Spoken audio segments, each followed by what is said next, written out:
Hi, I'm going to tell you a story about two brothers. At least I think they were brothers. Maybe not, as one might have been the other's father. But going into that would just muddy the story. Anyway, one brother was a hero and one was a villain. Once upon a time, in a kingdom far, far away, there lived two brothers. One was called Yahweh and the other Satan. Satan and Yahweh were arch enemies. Yahweh had created some little robots. They weren't actually robots. They were humans, but Yahweh wanted to make them act like robots. He wanted them to do exactly as he said, without so much as a thought. He hoped to keep them ignorant, because if they gained knowledge, they wouldn't continue to be his thoughtless minions. However, knowledge was in their midst. It was within easy reach of the creatures Yahweh had made. Satan, the hero of our story, was watching all this transpire.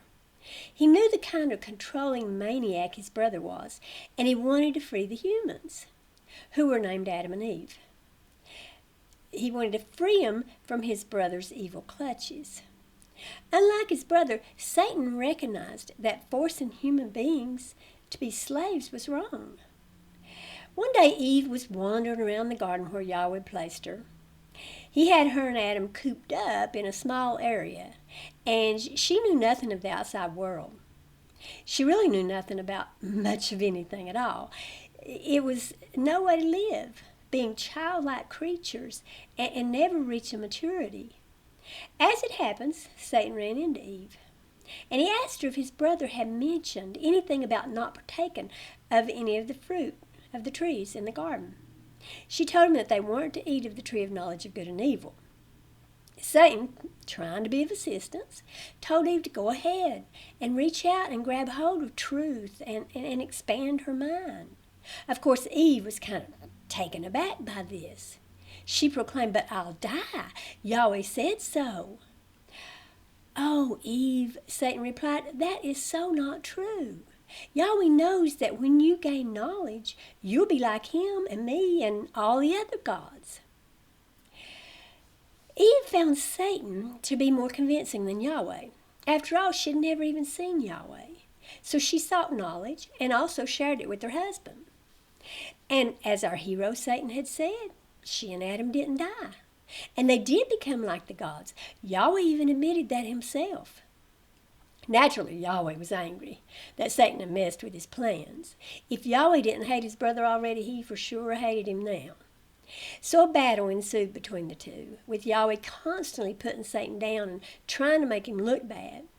As the story unfolds, though, we see the true character of these brothers. Yahweh often went on killing rampages and demanded insane behavior from his human underlings. He forced them to murder and steal and commit incest. He threatened to make them eat their own sons and daughters. He was a real piece of work. Once Yahweh even sicked Satan on one of Yahweh's own servants. Yahweh was super proud of this man, whose name was Job.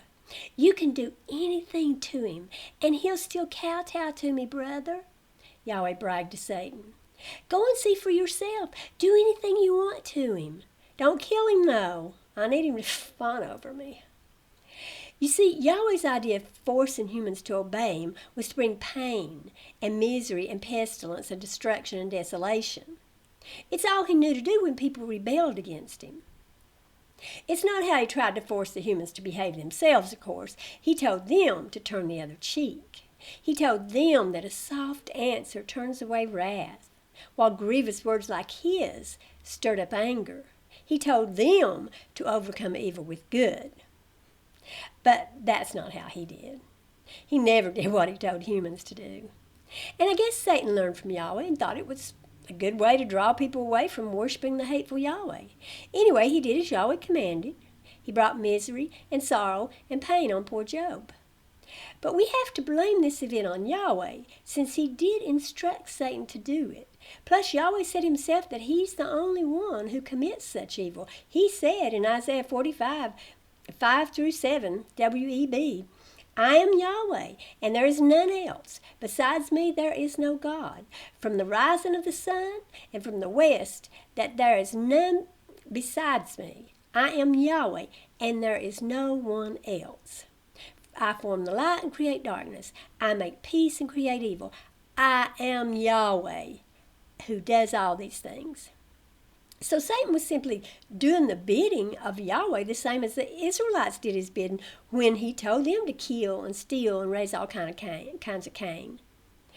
I guess Satan thought that if Yahweh enticed people into returning to him by being cruel to them, then cruelty might pull people away from the evil Yahweh. But the point is, it was really Yahweh inflicting all this on Job. Because, as I said, he declared that he's the one who does that sort of thing. And he instructed Satan to wreak havoc on Job. Yahweh had power over Satan. I think even Christians recognize that. Satan was allowed to do only what Yahweh wanted. Notice this conversation between Satan and Yahweh. This is Job 1, 8 through 12 from the WB. Yahweh said to Satan, "Have you considered my servant Job? For there is none like him in the earth, a blameless and upright man, one who fears God and turns away from evil." Then Satan answered Yahweh and said, "Does Job fear God for nothing? Haven't you made a hedge around him and around his house and around all that he has on every side? You have blessed the work of his hands, and his substance is increased in the land. But put forth your hand now and touch all that he has, and he will renounce you to your face." Yahweh said to Satan, "Behold, all that he has is in your power. Only on himself don't put your hand." So Satan went forth from the presence of Yahweh. Satan didn't ask for permission to harm Job. He was simply reminding Yahweh that of course Job loved Yahweh, since Yahweh took good care of him. But Satan told Yahweh to put forth your hand now. He was saying, you do something to Job, Yahweh. You take away what he has. Then he'll renounce you. Satan was in no way asking Yahweh if he himself could do harm to Job. He was just saying, Job loves you because you're so good to him. And then Yahweh commanded Satan to go forth, to go put forth his hand against Job. And Satan did as Yahweh requested, like a good little brother should do, right? It's what Christians do for their big brother Jesus. Good or bad, they do it. Anyway, time went on with Yahweh continuing his wicked ways and Satan's attempting to thwart him and stop his plot to harm humans, who in time filled the earth. Satan knew that Yahweh's evil scheme was to cause grave pain and suffering to the humans he had made. Satan saw it over and over with his own eyes. Every time humans made even a tiny mistake, Yahweh was breathing fire out of his mouth. And understand that Satan wanted to free humans from all of this. He had no idea that there would be hell to pay. All he had heard was that if Adam and Eve ate from the forbidden tree, they would die. And he knew that wasn't true. In fact, he knew they would come alive in a way that they never would have if they didn't eat. He simply saw humans being abused and attempted to rescue them. Also, he knew his brother Yahweh was a liar. He'd heard his lies himself. Besides the lie Yahweh told Adam, Satan had heard the promises Yahweh had made to the Israelites that never materialized. Yahweh promised to take them out of Egypt and into a land flowing with milk and honey. He called it the Promised Land and made it sound hunky-dory. But of course the Israelites never made it there. And Yahweh knew when he filled their heads with this imaginary place that they'd never make it. Only 2 of the adults who left Egypt arrived at the final destination. And it was not a place of peace and comfort by any stretch of the imagination. There was always somebody to fight. The Israelites even fought among themselves and ended up splitting too. And eventually Yahweh completely destroyed their temple and their ability to follow their own law. After that, Satan heard Yahweh tell the people about another supposed wonderful place, a second kingdom he was making. In this one, lions were to lie down with lambs, and Yahweh said nobody would hurt or destroy in all of his holy mountain. When this kingdom materialized, it automatically came to 11 men. It was supposed to come without observation, but it came with cloven tongues, like fire that sat on the men. Then those 11 men told others to jump through hoops like repentance and confession and baptism in order to get into the kingdom. But this kingdom didn't turn out to be as promised either. The people who claimed to be in it vilified everyone else and couldn't even get along with one another. They even murdered people who wouldn't be a part of the kingdom. So this promise of Yahweh's fell flat too. It was pretty much the same as the kingdom of Israel. Then, of course, there was another promise. Yahweh was tricky with this one. This kingdom came only after people die. So they would never know if it would actually be as Yahweh described until it was too late. And even if Satan heard promises from Yahweh to others about some fancy mansion in the sky, in the sweet by and by, why would he believe it? So why wouldn't he continue to do the best he could to dissuade humans from being bamboozled yet again by Yahweh into thinking something good was coming and would most likely never exist, or at least not be anything like Yahweh described. Now, in the second kingdom, or second dispensation, the kingdom in which lions and lambs were supposed to cohabit peaceably on the earth, as did Adam and Eve, the people had to figure out whether any of what they were told was true. Adam and Eve didn't know for sure who made them, who their creator was, who should tell them how to act. And now these people were in the same boat. And in order to get to the third kingdom, the one that was coming after death, it was imperative to get into the second kingdom. But nobody had any reason to believe Yahweh. Satan for sure didn't, as he had a close-up view of all that had happened through the centuries. And the sad thing is that Satan was really the one to whom the people belonged. He was the god of this world. Everybody belonged to him. Apparently, once they weren't robot-like anymore, they became his. I guess that makes sense. It probably just means that they were free, as Satan doesn't force people to do anything and doesn't threaten punishment if they don't do as he says. Satan was the ruler of the free world, and Satan was the ruler of and Yahweh was the ruler of the captured slaves. So maybe Yahweh was trying to steal the free people back from Satan and force them under his thumb again. Of course, the truth may be that Yahweh was messing in Satan's territory to begin with. Maybe he put his robots, Adam and Eve, on Satan's property. Maybe that's why Satan felt he had a right to enlighten the people. We'll never know the truth. I guess it may be that Satan was the true creator of everything that is.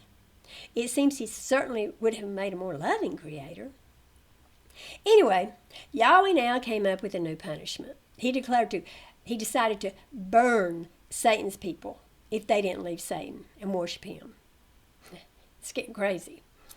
Satan, as I said, had put no demands on the people. They were free with him. And when he found out about the place of torment, he tried again to defeat Yahweh. Yahweh had begotten a son a few years before the new kingdom came flying in. And the son, whose name was Jesus, had arrived on the earth to try to steal the people from Satan. I suppose Yahweh had finally come to the conclusion that his awful ways weren't working.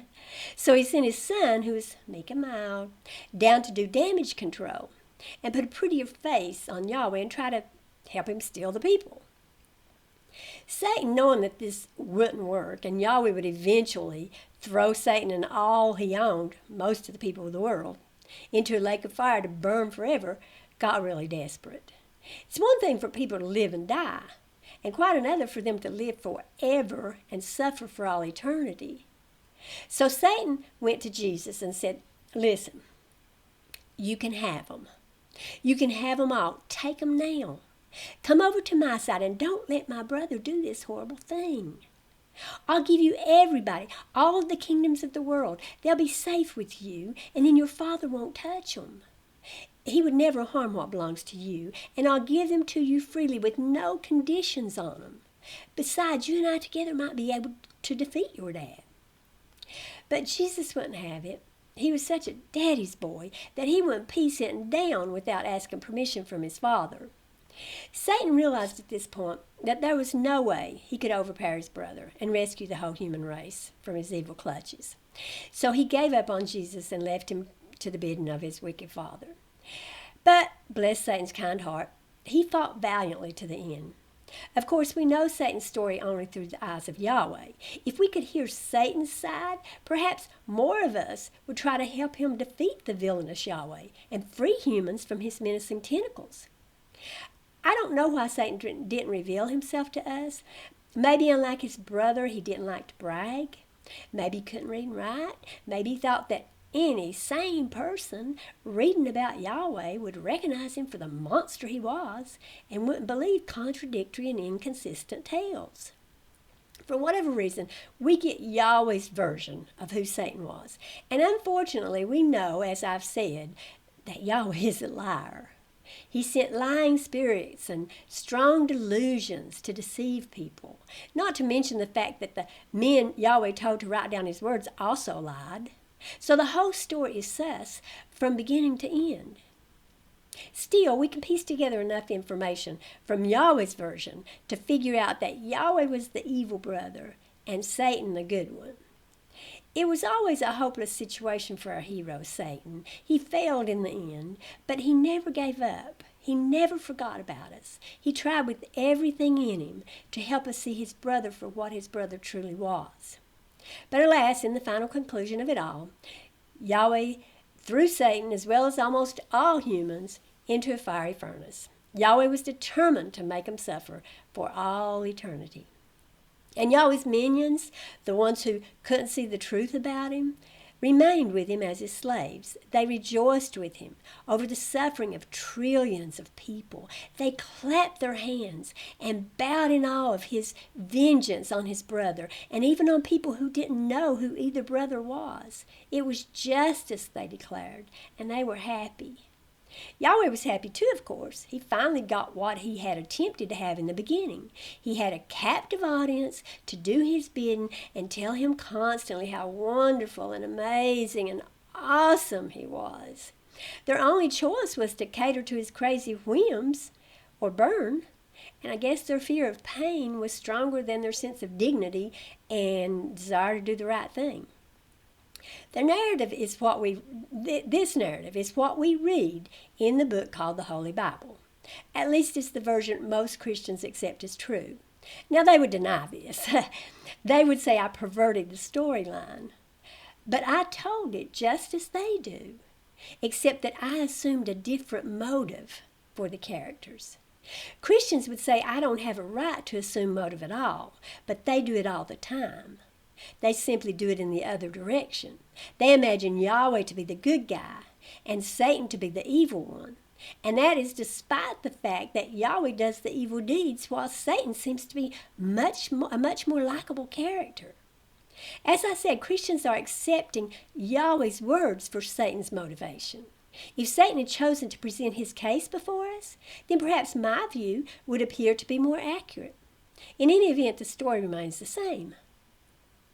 And if we read it without assuming any motives at all, without forcing it to say what we want it to say, without justifying one character, no matter how evil he is, while condemning the other without hearing his version of the facts, and without accepting the truthfulness of the chronicle and the goodness of one of the characters before we even open the book, then I think we would come away with a totally different understanding of the tale that Christians broadcast. And it's a horrifying account of an evil deity named Yahweh who wants to gain followers by hook or by crook. It is not a story of love as Christians like to think. It is a tale of a powerful narcissist who cares nothing for anyone but himself. But thankfully, it's only a story.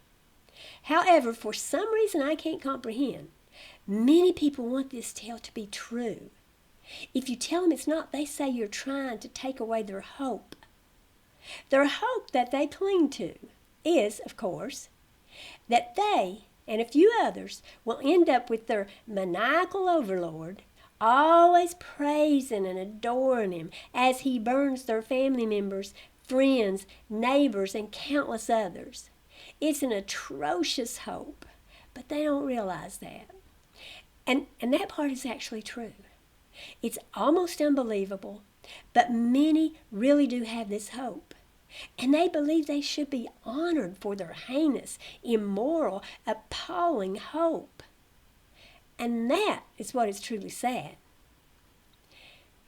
Thank you for watching. Bye.